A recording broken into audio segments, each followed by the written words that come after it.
L'intelligence artificielle et la robotisation transforment progressivement notre rapport au travail.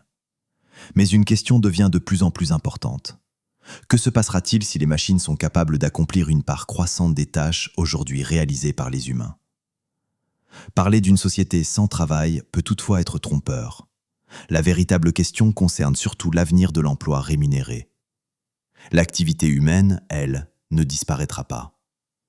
Nous continuerons à créer, apprendre, aider nos proches, éduquer nos enfants, participer à la vie collective ou développer de nouvelles idées.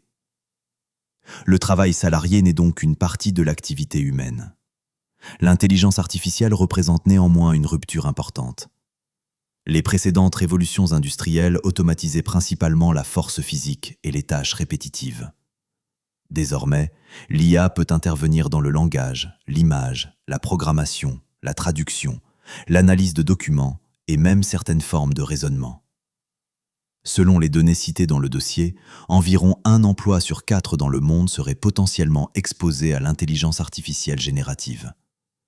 Le FMI estime également qu'environ 40% des emplois mondiaux pourraient être concernés par une transformation liée à l'IA.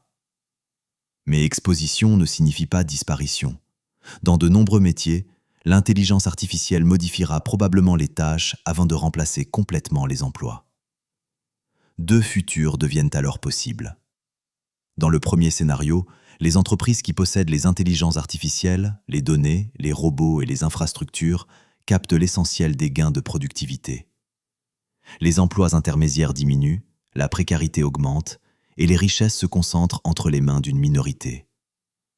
Dans le second scénario, ces gains sont davantage partagés.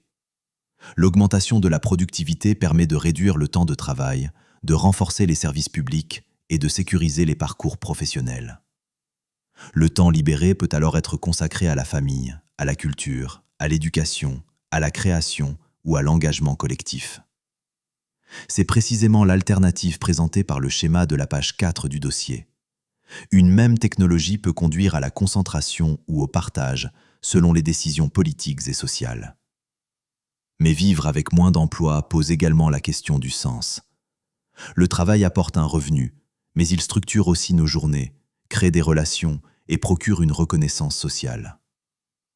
Une société fortement automatisée devra donc apprendre à reconnaître autrement l'utilité humaine. Prendre soin d'un proche, transmettre un savoir, créer une œuvre ou participer à une association produit également de la valeur, même lorsque cette activité n'est pas rémunérée. Plusieurs réponses sont envisageables. Réduction du temps de travail, formation continue, revenu minimum ou universel, partage des gains de productivité et maintien d'une présence humaine dans des secteurs essentiels comme la santé, l'éducation ou la justice. Finalement, l'intelligence artificielle ne décide pas de notre avenir à notre place. Elle nous donne de nouvelles possibilités. Les mêmes technologies peuvent servir à surveiller, précariser et concentrer les richesses, ou au contraire à supprimer certaines tâches pénibles et à libérer du temps. La véritable question n'est donc peut-être pas « pouvons-nous vivre sans travail ?»